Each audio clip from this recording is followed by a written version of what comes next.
Hello everyone, it's Daphne and today I'm going to show you my 3 Charlotte Tilbury blushes. I'm going to compare them side by side and I'm going to give you my impressions of the blushes that Charlotte Tilbury as a brand makes. Why I wanted to make this video, it's because last week I posted a photo of one of the blushes on Instagram and on Reddit, and it got lots of traction and many people were asking whether the blushes are worth the splurge. The question being, are they pigmented enough? I'm going to show you how I apply the blush that I'm wearing right now, then we're going to continue. Right now I am wearing the foundation from Becca Cosmetics, the Ever Matte Shine Proof foundation, and my shade is Cashmere. It is a beige yellow undertones type of foundation. I did my regular foundation routine. I applied my highlighter, which is Eclipse from the Aurora Glow Kit from Anastasia Beverly Hills, and I applied my bronzer, which is from Charlotte Tilbury, the Foam Star Bronze and Glow Fair Medium, so the lightest shade. And now I'm going to go in with my blush called Sex on Fire, this color here, because I think it goes with my outfit and with my eyes. I'm gonna take a brush that I used before. Normally what I just do to make it super easy, I just swirl like this. And this brush packs a lot of product, as you're gonna see.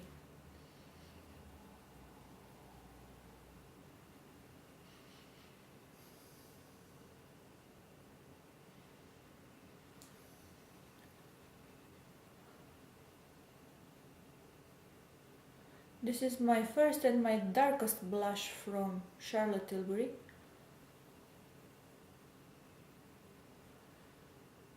I generally like to apply blush with a larger brush, so I'm going to do the same again and on the other cheek.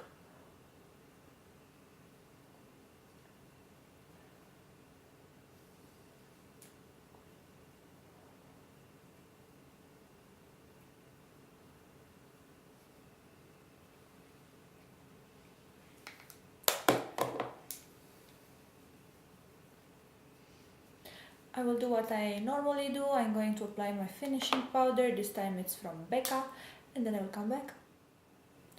This is the final result of the blush called Sex on Fire, applied on my relatively pale skin. What I really want to mention, and what I actually wrote as reply to the comments asking about the pigmentation of the brand. First of all, I chose to wear Charlotte Tilbury blushes because I think that they give a very natural aspect. So for me, it was important to have a natural looking blush. As you can see, because of the color of my skin, if I go any darker, it looks strange. The second reason, I love doing dramatic eyes. And when I do such dramatic eyes like these I'm wearing now, or when I do a dramatic eye with a dramatic lip, a blush that would be super pigmented doesn't really belong there, because I end up looking like a drag queen, and that is not the effect that I'm going for. I really want to tone down my makeup. For a long time I didn't even wear blush, I was just wearing foundation, eyes and lips, but now I enjoy wearing blush. Nevertheless, I think this is the most flattering on someone with my skin tone. Sure, if you are someone who only wears blush and eyeliner, then perhaps for you the proportions would be different. With this, I'm going to show you the blush that I am wearing, Sex on Fire. This is what it looks like. It has what Charlotte Tilbury calls swish and pop. You're supposed to swish your brush in the outer circle and then pop what's in the darker circle on the apples of your cheeks. You saw in my application I don't really do that, but that is my own preference. I really like mixing the two colors, and I don't like the apples of my cheeks to be that defined. I was thinking to start by showing you finger swatches. So this is the part on the finger. This is what it looks like on my skin. It's quite glittery if I see it in this type of light, and it is vaguely darker than my skin with a pink undertone and pink glitter. And then the darker part, which is matte, I'm going to place it underneath. You see it is much darker.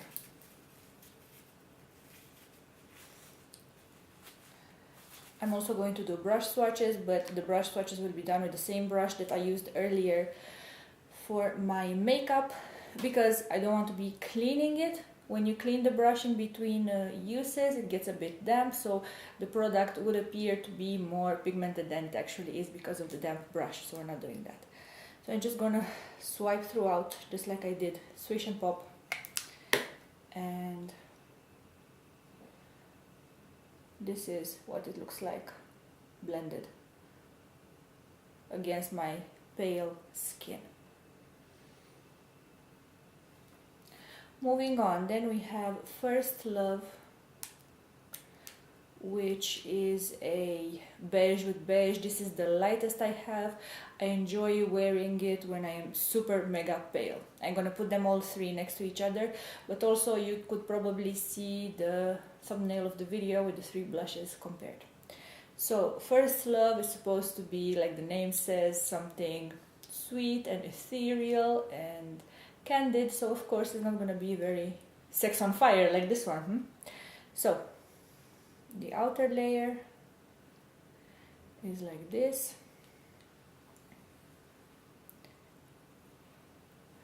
It's also a sort of a beige type of color, just my skin but better. It also has some gold flecks. And the darker color, there's not so much contrast between these two as there is between the other blush. So this is the inner core. It's just a bit darker and matte, also a sort of a beige with neutral undertones. This is a fresh brush. It's not exactly the same type of brush as the other one, but it is something I would use for this blush. Like this, and swatching it underneath here. This is much paler, you see. So I would think if you're a blonde, if you're a redhead, this is amazing on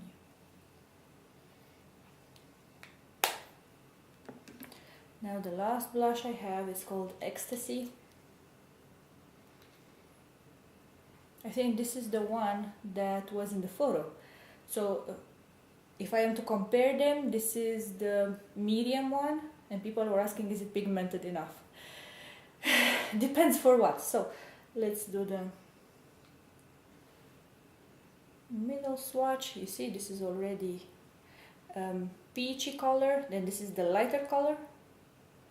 I think this has also some gold glitter. Kind of all of the larger ones, the exterior circle, have gold glitter in them. And then we have the inner circle, the pop. I'm gonna do it here, which is much darker and matte. It's rosy peachy, something like that. And again, clean brush, normally more or less clean. I can assure you I haven't used it, it's just not properly washed.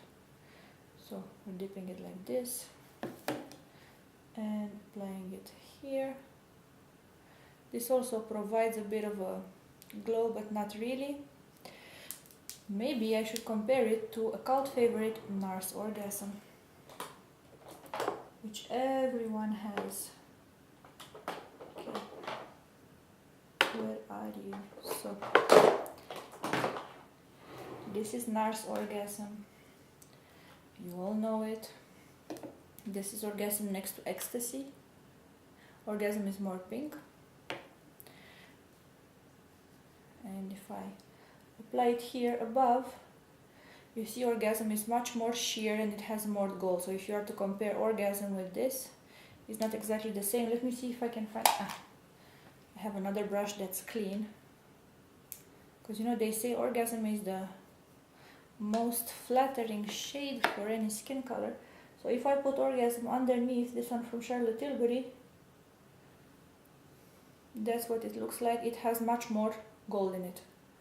And it's more pink, while this is more peach. But all in all, Orgasm seems to be more intense than the Charlotte Tilbury blush. So yeah, my arms are all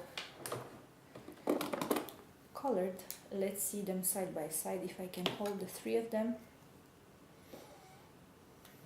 So we have Ecstasy, First Love,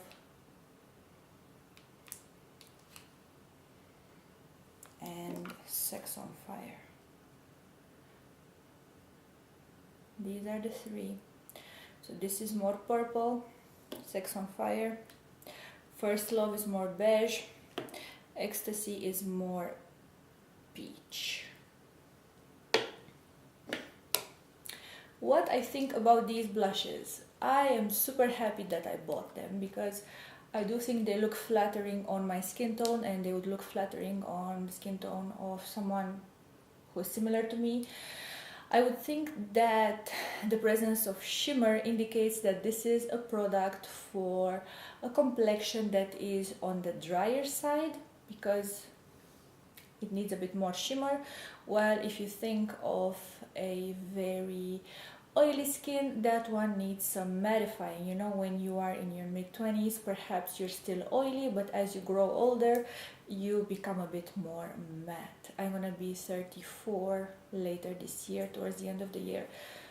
Would I have worn this color when I was younger? Probably not, and that's because I had so much acne that I needed to cover my acne with so much foundation that I needed a very strong blush to distract from the acne. Would I have worn this when I was more tanned? Also probably not. Generally, when I am super tan, I will wear something like this. This is called Nars Armoire. It's matte and it is much darker. It's a color that doesn't always look great on me. And for another comparison, I have two blushes from MAC. If you're the type who wears Warm Soul, you're gonna enjoy Charlotte Tilbury. This is Warm Soul. You probably know it. It's very similar to this one, to Ecstasy.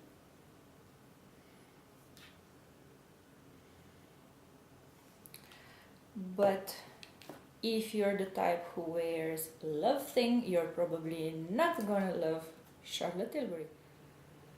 So all in all, this was my Charlotte Tilbury review. I hope that you got a bit of info regarding the brand and their blushes. I hope that my video answered some of your questions regarding the level of pigmentation. Is the brand worth the money? I think it is, the same way I think that Tom Ford, Chanel, Dior, Estee Lauder are worth the money. I think this type of blush from Charlotte Tilbury would make a fantastic gift because it is on the safe side, more or less universally flattering if you are referring to someone with a paler skin.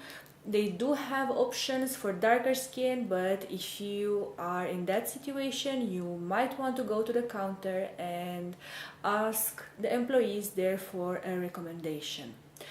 I can tell you that Charlotte Tilbury employees, sales representatives are extremely professional, that they take their time to match you in natural light, which is super important.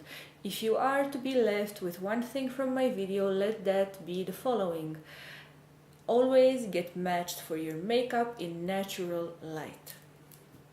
That's it for now. I hope you enjoyed the video the same as I enjoyed making it.